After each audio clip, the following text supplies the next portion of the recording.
بسم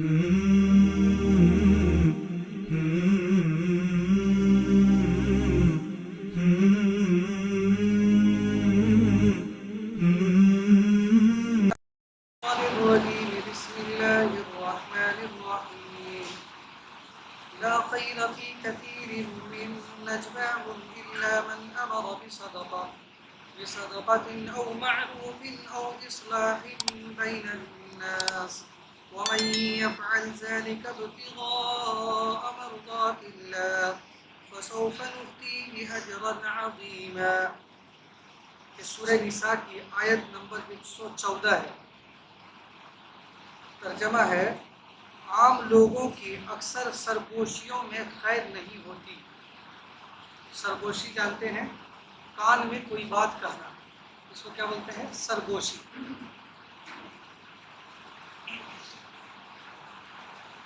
ہاں مگر ان کی جو ایسے ہیں کہ خیرات کی یا اور کسی نیک کام کی یا لوگوں میں باہم اصلاح کر دینے کی ترغیب دیتے ہیں، اور جو شخص یہ کام کرے گا حق تعالیٰ کی رضا جوئی کے واسطے، سو ہم اس کو عن قریب اجر عظیم عطا فرمائیں گے.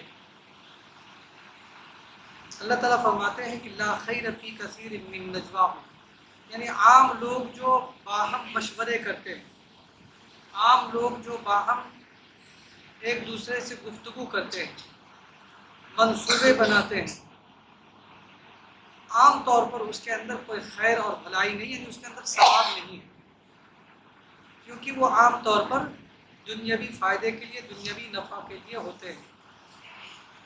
لیکن اگر کوئی منصوبہ بنا رہا ہے اصلاح بین الناس کے لیے، یعنی دو لوگوں کے درمیان جھگڑا تھا، دو لوگوں کے درمیان بات چیت بند تھی، ان دونوں کو ملا دیا جائے کیسے، اس کے لیے منصوبہ کر رہا ہے، اس کے لیے مشورے کر رہا ہے، تو اللہ تعالیٰ فرماتے ہیں کہ اس کے اندر خیر ہے، اس پر ثواب ملے گا. یا اسی طریقے سے باہم مشورے کر رہا ہے لوگوں کو فائدہ پہنچانے کے لیے، خیرات کے لیے. خیرات کا مفہوم یہاں پر فائدہ پہنچانا ہے، اسی وجہ سے اس کے اندر سب کچھ داخل ہے. اس کے اندر زکوٰۃ بھی داخل ہے، صدقات بھی داخل ہے، صدقہ فطر بھی داخل ہے، یا عام طور پر جو امداد کرتے ہیں یا کسی بھی طریقے سے کسی کو مدد پہنچاتے ہیں، وہ سب کے سب صدقہ کے اندر داخل ہے. ایک حدیث میں بھی آیا ہے کہ اماطۃ الاذى عن الطریقۃ صدقۃ، کہ راستے سے تکلیف دہ چیز کو ہٹا دینا صدقہ ہے. تو صدقہ کا مفہوم شریعت میں بسا اوقات نیک کام کے لیے اور ثواب کے کام کے لیے بھی استعمال ہوتا ہے. تو اللہ تعالیٰ فرماتے ہیں کہ لوگوں کے آپس میں جو مشورے ہوتے ہیں، منصوبے ہوتے ہیں، عام طور پر اس میں خیر نہیں ہوتا، ثواب کا کام نہیں ہے. لیکن اگر وہ مشورہ کسی کو فائدہ پہنچانے کے لیے ہے، اگر وہ مشورہ دو آپس میں جو بھائی لڑ رہے ہیں ان کو ملانے کے لیے ہے، یا اسی طریقے سے کسی بھی طرح کے نیک کام کے لیے ہے، تو وہ مشورے کے اندر اس منصوبے کے اندر خیر ہے، بھلائی ہے. اس میں الفاظ آئے ہیں صدقہ. صدقہ کا مفہوم ہم نے بتا دیا یہاں پر کہ ہر نیک کام، اگرچہ اس میں سب کچھ داخل ہے. پھر آگے فرمایا معروف. معروف کا مفہوم ہے شریعت میں وہ چیز کہ ہر وہ بھلائی معروف ہے. شریعت میں جو کچھ بھی بھلائی ہے، نیک کام ہے، نیکی کا کام ہے، وہ معروف کے تحت آ جاتا ہے. اور اسی کا الٹا ہے منکر. منکر سے مراد ہر وہ چیز جو شریعت میں ناپسند ہے. ایک حدیث میں اللہ کے رسول صلی اللہ علیہ وسلم نے فرمایا کہ انسان کی گفتگو اس کے لیے وبال ہے، سوائے اس گفتگو کے کہ جس کے اندر انسان اللہ کو یاد کر رہا ہے، ذکر کر رہا ہے، یا یہ کہ وہ امر بالمعروف کر رہا ہے، یعنی لوگوں کو بھلائی کا حکم کر رہا ہے، یا اس گفتگو کے اندر نہی عن المنکر، یعنی لوگوں کو برائی سے روک رہا ہے.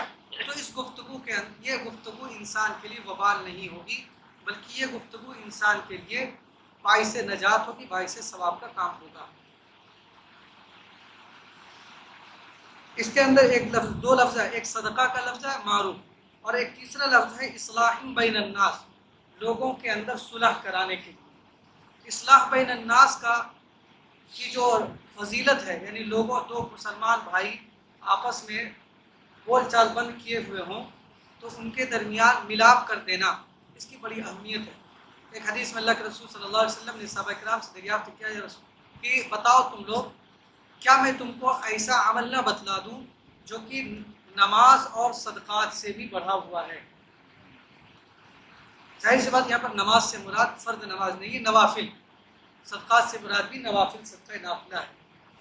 تو اللہ کے رسول صلی اللہ علیہ وسلم نے صحابہ کرام سے دریافت کیا کہ کیا میں تمہیں ایسا عمل نہ بتلا دوں جو کہ نماز سے بھی اور صدقات سے بھی بڑھا ہوا ہے؟ صحابہ کرام نے عرض کیا، یا رسول اللہ ضرور بتلائیں۔ اللہ کے رسول نے فرمایا وہ ہے اصلاح بین ذات البین، یعنی دو لوگوں کے درمیان یا چند لوگوں کے درمیان بات چیت بند ہے، آپ ان دونوں کے درمیان صلح کرا دیں، تو ایسی صورت میں یہ کام نفل روزے اور نفل صدقات اور نفل نماز سے بھی زیادہ ثواب والا کام ہے۔ اور بھی اس کی بہت ساری فضیلتیں آئی ہیں، یہاں تک کہ ایک حدیث میں صاف طور پر آیا ہے کہ دو لوگوں کو آپس میں ملانے کے لیے جھوٹ بولنے کی بھی اجازت ہے۔ دو لوگوں کو آپس میں ملانے کے لیے جھوٹ بولنے کی بھی اجازت ہے، بالکل صاف ہے حدیث میں۔ مثال کے طور پر آپ نے ایک آدمی سے کہہ دیا، دونوں میں جو آپس میں رنجش ہے اس میں سے ایک سے جا کے کہہ دیا، بڑی تعریف کر رہا تھا آپ کی، کہہ رہا تھا ایسا کیا ویسا کیا، ایسا اتنا اچھا آدمی ہے، اور اس کو بھی جا کے کہہ دیا یہی بات، جبکہ آپس میں ایسا کچھ اس نے کسی کی کوئی تعریف نہیں کی ہے۔ اب اس سے آپس کا جو دل کے اندر قدورت وہ دھل گیا۔ اب وہ دونوں مل رہے ہیں تو بھائی جانا تو سلام کرتے ہوئے جانا، اب سلام کر لیا، دونوں میں بات چیت ہو گئی۔ تو یہ والا جو جھوٹ ہے، یہ جھوٹ پر پکڑ بھی نہیں بلکہ ثواب کا کام ہے۔ تو اتنا زیادہ اہم کام ہے، دو مسلمان بھائیوں میں اگر رنجش ہو ان کو ملانے کا کام اتنا اہم ہے۔ تو یہ کام اگر ہے، آپس میں منصوبے بنا رہے ہیں نیک کام کے لیے، لوگوں کو فائدہ پہنچانے کے لیے، دو لوگوں کو آپس میں ملانے کے لیے، تو یہ کام، اس کام کے اندر خیر ہے، اللہ رب العزت فرماتے ہیں ثواب کا کام ہے۔ ایک اس کے لیے اصول بیان کیا، وَمَن يَفْعَلْ ذَلِكَ ابْتِغَاءَ مَرْضَاتِ اللَّهِ، یہ اسی وقت خیر کا کام ہوگا، اس پر اسی وقت ثواب ملے گا جبکہ یہ اللہ کی رضا کے لیے ہو، نفسانی خواہشات کے لیے نہیں ہو۔ اللہ کی رضا کے واسطے صدقات کر رہے ہیں، اللہ کے رضا کے واسطے دو لوگوں کو ملا رہے ہیں، کوئی اپنی نفسانی غرض نہیں ہے، تو ایسی صورت میں اس پر بڑا اجر کا کام ہے۔ حدیث وغیرہ میں اس کی بڑی فضیلتیں آئی ہیں۔ تو جو شخص ایسا کام کرے گا اللہ کی رضا جوئی کے لیے، تو ہم اس کو عن قریب اجر عظیم عطا کریں گے، اجر عظیم کا وعدہ ہے۔ اگلی آیت ہے، وَمَن يُشَاقِقِ الرَّسُولَ مِن بَعْدِ مَا تَبَيَّنَ لَهُ الْهُدَى وَيَتَّبِعْ غَيْرَ سَبِيلِ الْمُؤْمِنِينَ نُوَلِّهِ مَا تَوَلَّى وَنُصْلِهِ جَهَنَّمَ وَسَاءَتْ مَصِيرًا۔ جو شخص رسول کی مخالفت کرے گا، رسول کی مخالفت سمجھ رہے ہیں، بعد اس کے کہ اس کو امر حق ظاہر ہو چکا، یعنی یہ بات معلوم ہو کہ یہ رسول پیارے آقا صلی اللہ علیہ وسلم کا فرمان ہے، یا اللہ کے رسول صلی اللہ علیہ وسلم نے ایسا فرمایا ہے، اور وہ شخص مسلمان بھی ہے، اللہ کے رسول حضرت محمد صلی اللہ علیہ وسلم کو اپنا رسول مانتا بھی ہے، اسی کو کہا کہ اس کو ہدایت اور امر حق ظاہر ہو چکنے کے بعد رسول کی مخالفت کرے، رسول کو رسول سمجھ کر اس کے باوجود مخالفت کرے۔ نمبر 1۔ نمبر 2، مسلمانوں کا راستہ چھوڑ کر دوسرے راستے کو اختیار کر لے۔ تمام مسلمان ایک راستے کو، ایک چیز کو اپنائے ہوئے ہیں، اس سے ہٹ کر ایک الگ راستہ اختیار کر لے، تو کیا فرماتے اللہ تعالیٰ، نُوَلِّهِ مَا تَوَلَّى، سو ہم اس کو جو کچھ وہ کرتا ہے کرنے دیں گے، لیکن آگے کیا ہوگا، اور اس کو ہم جہنم میں داخل کر دیں گے۔ نُوَلِّهِ مَا تَوَلَّى وَنُصْلِهِ جَهَنَّمَ، اور اس کو جہنم میں داخل کر دیں گے، اور وہ بہت بری جگہ ہے۔ اس میں دو باتوں پر جہنم کی وعید سنائی گئی ہے، دو باتوں پر۔ نمبر 1، رسول کی مخالفت، کیونکہ اللہ کے رسول صلی اللہ علیہ وسلم نے کچھ فرما دیا تو ہمارے لیے حجت ہے، دلیل ہے، ہمیں ویسا ہی کرنا ہے، رسول کی اطاعت واجب ہے۔ نمبر 1، اب اگر اس کی کوئی مخالفت کرتا ہے، ایک بھائی عمل نہیں کیا، ہمارے زمانے میں تو بھی بہرحال گناہ ہے عظیم ہے، لیکن اگر کوئی شخص مخالفت کرتا ہے باضابطہ طور پر اس کے خلاف اعلان کرتا ہے تو پھر کافر ہو جائے گا. یہ کہتا ہے کہ حضرت محمد صلی اللہ علیہ وسلم نے یہ کہا، نعوذ باللہ وہ یہ کہتا ہے کہ ہم اس کی مخالفت کرتے ہیں، یہ تو کافر ہو جائے گا. اور ایک خاموشی کے ساتھ اپنی بے عملی کی وجہ سے، اپنی سستی کی وجہ سے اس پر عمل نہیں کر رہا، یہ بھی گناہ کا کام ہے. لیکن وہ والا جو درجہ ہے اعلان مخالفت کرتا ہے تو ایسی صورت میں کافر ہو جائے گا. وہ اس کی رسالت، گویا کہ اللہ کے رسول صلی اللہ علیہ وسلم کی رسالت پر ایمان نہیں لا رہا ہے. تو اللہ تعالیٰ خود فرماتے ہیں کہ ایسے شخص کو جہنم میں داخل کریں گے. تو رسول کی مخالفت پر جہنم کی وعید ہے، نمبر 1. نمبر 2، عام مومنین کا جو طریقہ ہے اس کے خلاف اگر کوئی جاتا ہے تو اس پر بھی جہنم کی وعید ہے، جہنم کی دھمکی ہے. مسلمانوں نے کسی بات پر اتفاق کر لیا کہ ہم لوگ ایسا کریں گے. اب ایک آدمی آتا ہے اور اس سے جو ہے الگ پتنگ اڑانا اور الگ 1.5 انچ کی مسجد قائم کرنا چاہتا ہے، تو اللہ تعالیٰ فرماتے ہیں کہ ایسے شخص کے لیے جہنم کی دھمکی ہے، جہنم کی گارنٹی ہے. تو اس سے صاف معلوم ہوا کہ عام مسلمان اگر کسی چیز کو اپنا لیا ہے، مسلمانوں نے کسی بات پر اتفاق کر لیا ہے، اس کو غور سے سمجھیے گا، تو وہ اللہ کے نزدیک وہی حق ہوا. یہی نا مطلب ہوا. اللہ تعالیٰ فرماتے ہیں کہ اگر عام مسلمانوں کے طریقے سے ہٹ کر کوئی طریقہ اختیار کر کے اس کی مخالفت کرتا ہے تو ہم اس کو جہنم میں داخل کریں گے. اس کا مطلب یہ کہ اللہ رب العزت کی طرف سے گارنٹی ہے کہ اگر تمام مسلمان کسی چیز کو ایکسیپٹ کر لیں، اپنا لیں، تو وہ حق ہے. اللہ رب العزت کے نزدیک وہی حق ہے، وہی بڑا ہے. یہی مطلب ہوا. صاف مطلب یہی نکلتا ہے کہ اس کے حق ہے، تبھی تو اس کے خلاف جانے پر اللہ رب العزت دھمکی دے رہے ہیں. تو یہیں سے ایک مسئلہ نکلتا ہے اجماع کا. اجماع کا مطلب ہوتا ہے کہ کسی زمانے میں تمام مسلمان کسی بات پر اتفاق کر لیں، تو اب وہ اگرچہ قرآن اور حدیث میں صاف طور پر نہیں ہے، اس پر حکم وہ والا حکم نہیں ہے، قرآن حدیث کی مخالفت میں بھی نہیں ہے وہ، لیکن وہ حکم نہیں ہے، عام مسلمانوں نے اختیار کر لیا، تو اب وہ جو ہے مسئلہ شرعاً یہ بن گیا اس آیت کی روح سے کہ تمام لوگوں پر اس پر عمل کرنا واجب ہے. بالکل آیت کا مفہوم ہے یہ، اور مفسرین نے بھی اسی کو لکھا ہے. تو اسی کو کہا گیا ہے کہ اجماع اگر ہو جائے، اجماع کا مطلب اتفاق ہو جائے کسی چیز پر، تو ایسی صورت میں جس طریقے سے قرآن کی آیت پر عمل کرنا ضروری ہے، وہ ایک حجت ہے، دلیل ہے ہمارے لیے. جس طریقے سے احادیث رسول اور سنت رسول ہمارے لیے دلیل ہے، اسی طریقے سے قرآن نے اور احادیث رسول بعض حدیثوں کی روح سے بھی یہ بتلایا گیا کہ اگر تمام مسلمان کسی بات پر اتفاق کر لیں تو وہ بھی جو ہے ہمارے لیے دلیل ہے، ہم اس کے مطابق عمل کر سکتے ہیں. یعنی اجماع جو ہے ایک حجت ہے، جس طرح قرآن اور حدیث ایک حجت ہے. اس کی مثال ہے، ایسا ہوا ہے یا نہیں پوچھیے گا کہ ایسا کوئی مثال ہے اس کی ایک واضح سی مثال، بہت ساری مثالیں ہیں. اللہ کے رسول صلی اللہ علیہ وسلم کی وصال کے بعد حضرت صدیق اکبر رضی اللہ تعالیٰ عنہ خلیفہ مقرر ہوئے. خلیفہ کا مطلب ہوتا ہے کہ ان کے ہاتھ پر ہاتھ رکھ کر بیعت لیتے ہیں، وہ عہد لیتے ہیں کہ خلیفہ جیسا کہیں گے ہم ویسا ہی کریں گے، ہم آپ کو اپنا خلیفہ تسلیم کرتے ہیں. اللہ کے رسول کے وصال کے بعد تمام کے تمام صحابہ کرام نے یعنی اس وقت کے تمام مسلمانوں نے جو ہے اللہ کے حضرت ابوبکر صدیق رضی اللہ تعالیٰ عنہ کو اپنا خلیفہ تسلیم کر دیا. تو اللہ کے رسول کے بعد حضرت ابوبکر صدیق رضی اللہ تعالیٰ عنہ کی جو خلافت کا مسئلہ ہے، اگرچہ قرآن اور حدیث میں نہیں ہے، لیکن اجماع کی وجہ سے جو ہے یہ ایک حکم شرعی بن گیا. اب اگر جو نہیں مانتا ہے تو وہ اس قرآن کی اس آیت کی بھی مخالفت کر رہا ہے، اور حدیث کے اندر جہاں جہاں اجماع کو حجت قرار دیا ہے، دلیل قرار دیا ہے، اس کی بھی مخالفت کر رہا ہے اور گناہ گار ہو. تو حضرت ابوبکر صدیق رضی اللہ تعالیٰ عنہ کی خلافت یہ اگرچہ قرآن اور حدیث میں نہیں ہے، لیکن اجماع کی وجہ سے تمام مسلمانوں کے اتفاق کر لینے کی وجہ سے ایک شرعی مسئلہ بن گیا. اب اس کی کوئی مخالفت کرتا ہے کوئی کہتا ہے کہ ہم حضرت ابوبکر صدیق رضی اللہ تعالیٰ عنہ کو نہیں مانتے ہیں اللہ کے رسول کے بعد خلیفہ، تو ایسی صورت میں وہ شخص گناہ گار ہوگا۔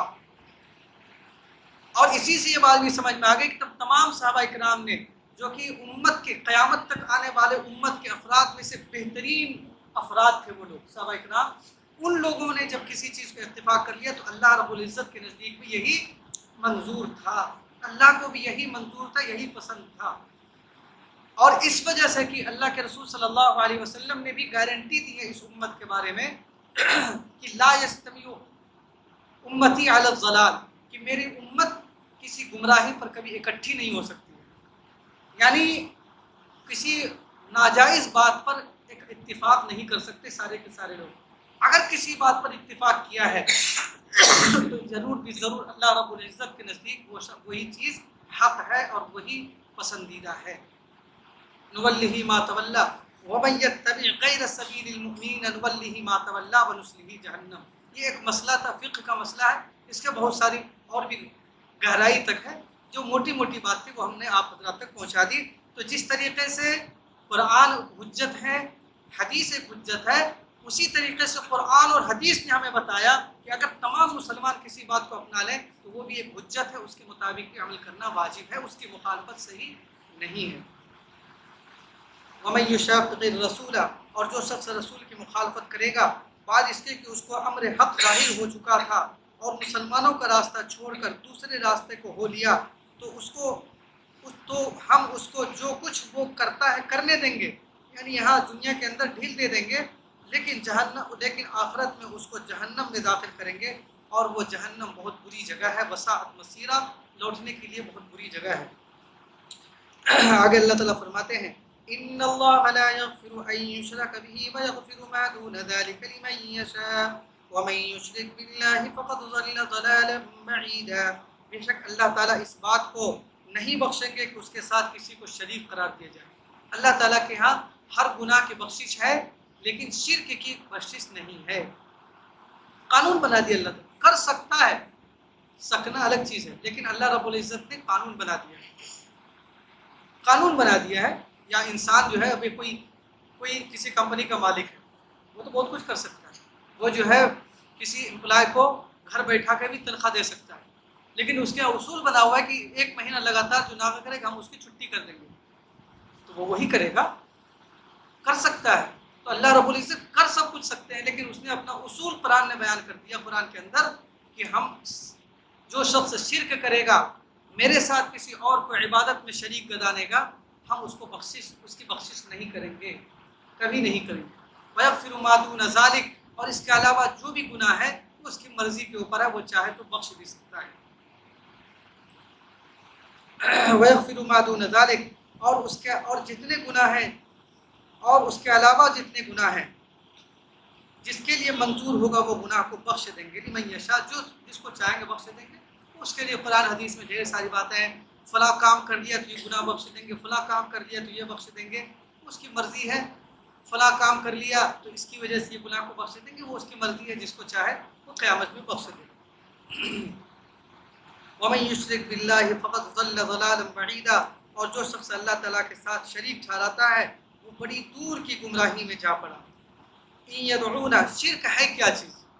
شرک ایک تو یہ ہے کہ اللہ رب العزت کی عبادت میں کسی کو شریک قرار دیا جائے، جس طرح اللہ کی عبادت ہوتی ہے اسی طریقے سے غیر اللہ کی بھی عبادت کی جائے، اللہ کے علاوہ کسی چیز کی عبادت کی جائے، یہ شرک ہے۔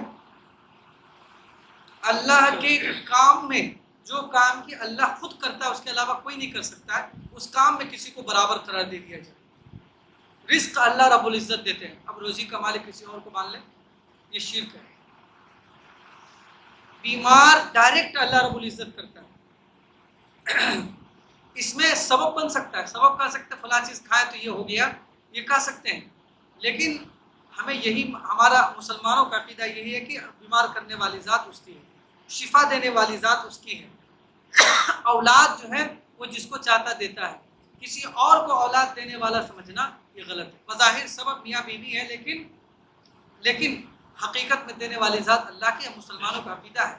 اب یہاں پر کسی کو بھی، کسی پیر کو، کسی مرشد کو، کسی کو بھی کسی بابا کو، کسی ڈھونگی کو، کسی یوگی کو، کسی کو بھی ماننا یہ شرک ہے۔ ایسی تعظیم جس تعظیم کا صرف اللہ مستحق ہے، ویسی والی تعظیم کسی غیر اللہ کو کرنا یہ بھی شرک ہے، یہ بھی شرک ہے۔ اور جو کفار مکہ تھے اللہ کے رسول کے زمانے میں، وہ لوگ بھی کہتے تھے کہ خالق و مالک جو ہے پوری زمین و آسمان کا بنانے والا وہ نہیں ہے جس کی مورتی ہم بنائیں، بنانے والا تو ایک ہے۔ یہ قرآن کریم نے بھی بات جا بجا کہا ہے، ذکر کیا ہے اس کو، وہ یہ مانتے تھے۔ لیکن ساتھ ہی ساتھ وہ یہ کہتے تھے کہ اس نے کام کو بانٹ دیا ہے، جس طرح ایک بادشاہ کام کو بانٹ دیتا ہے، ایک محکمہ ایک وزیر کو دے دیتا ہے کہ تم اس کے وزیر بن گئے، تم وزیر خزانہ بن گئے، تم وزیر دفاع بن گئے، تم رکشا منتری بن گئے، یہ سب بانٹ دیتا ہے، اسی طریقے سے اس نے بھی بانٹ رکھا ہے۔ یہ بہت بڑا شرک ہے، جبکہ اللہ رب العزت ڈائریکٹ کوئی کام کرتا ہے، اس نے کسی کو کوئی کام بانٹا نہیں ہے، وہ جس سے چاہے اپنا کام لیتا ہے، وہ اس کے اپنے الگ مسئلے ہیں۔ تو وہ لوگ اسی بنیاد پر چند چیزوں کی، چند ناموں کی پوجا کرتے تھے، یہ سوچ کر کہ یہ جو ہے فلاں چیز کے مالک ہے، یہ ہمیں رزق دینے والا ہے، یہ ہمیں اولاد دینے والا ہے، فلاں مورتی کو ہم پوجیں گے تو اس سے ہماری جو ہے روزی میں برکت ہوگی۔ اس طرح کا کام وہ لوگ کیا کرتے تھے، یہ شرک ہے، اور یہ والا شرک وہاں چلتا تھا، اور ہمارے یہاں بھی ہے۔ یہاں پر بھی بہت سارے لوگوں سے پوچھیے گا جب گہرائی سے، کہ ہاں بنانے والے تو ایک ہے اوپر ہے، لیکن وہ لوگ پوچھتے دوسرے کو، کسی کو جو ہے علم کی دیوی، کسی کو جو ہے طاقت کا دیوتا، کسی کو کچھ بنا رکھا ہے، یہ سب کے سب شرک ہے۔ وَمَن يُشْرِكْ بِاللَّهِ فَقَدْ ضَلَّ ضَلَالًا بَعِيدًا إِن يَدْعُونَ مِن دُونِهِ إِلَّا إِنَاثًا۔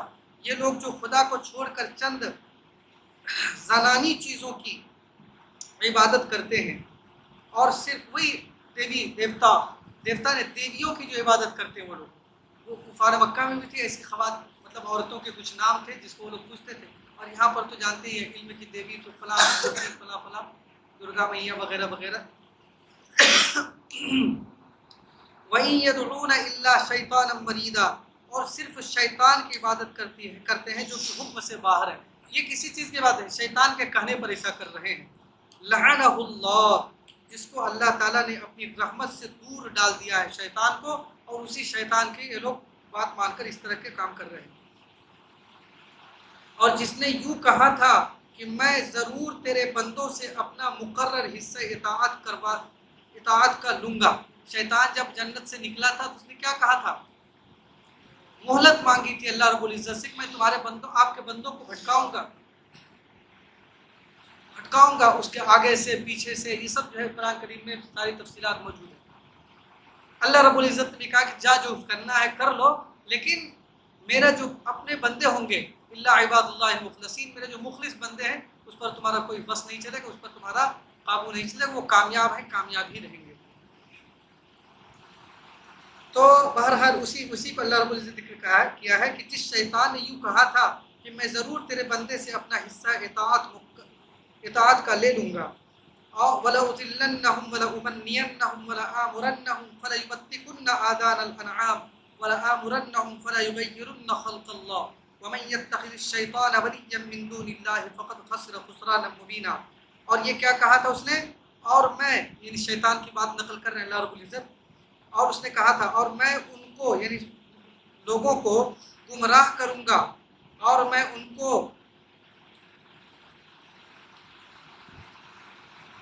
امیدیں دلاؤں گا، اور میں ان کو تعلیم دوں گا، غلط پڑھاؤں گا، جس سے وہ چوپایوں کے کانوں کو تراشیں گے۔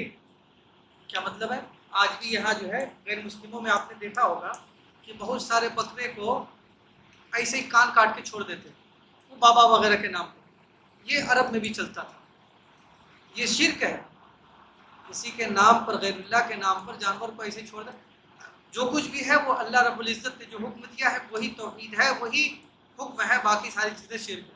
تو جانور کو کسی بھی غیر اللہ کے نام پر یوں ہی چھوڑ دینا کان کاٹ کر، یا کوئی اور نشان لگا کر، یہ کیا ہے؟ شرک ہے۔ تو وہی شیطان کہہ رہا ہے کہ میں ایسی چیزیں، ایسی پٹی پڑھاؤں گا، وہ اس طرح کی حرکتیں کرے گا۔ وہ عرب کے اندر بھی یہ رواج تھا، وہاں پر بھی کان کاٹ کر لوگ چھوڑ دیتے تھے جانوروں کو، فلاں بابا کے نام پر، فلاں مورتی کے نام پر، فلاں کے نام پر. اور میں ان کو یعنی لوگوں کو تعلیم دوں گا، پڑھاؤں گا، پٹی پڑھاؤں گا، جس سے وہ چوپایوں کے کانوں کو تراشیں گے، کاٹ ڈالیں گے. اور میں ان کو تعلیم دوں گا جس سے وہ اللہ تعالیٰ کی بنائی ہوئی صورت کو بگاڑیں گے.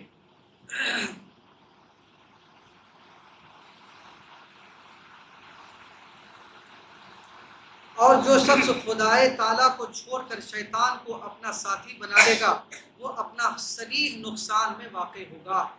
یعیدہم ویمنیہم وما یعدہم الشیطان الا غرورا. شیطان لوگوں سے وعدے کیا کرتا ہے اور ان کو ہوسیں دلاتا ہے، غلط خواہشات دل میں ڈالتا ہے، امنگیں پیدا کراتا ہے، ایسا بن جاؤ ویسا بن جاؤ، اور شیطان ان سے صرف جھوٹے وعدے کرتا ہے. اولئک مأواہم جہنم ولا یجدون عنہا محیصا. ایسے لوگوں کا ٹھکانہ جہنم ہے اور اس سے کہیں بچنے کی کوئی جگہ نہ پاویں گے. یہاں تک تو اہل جہنم اور شیطان کے ماننے والوں کا تذکرہ تھا. آگے اللہ رب العزت ان لوگوں کا تذکرہ کریں گے جو اہل ایمان ہیں، جنہوں نے شیطان کا کہا نہ مانا بلکہ رحمان کا کہا مانا.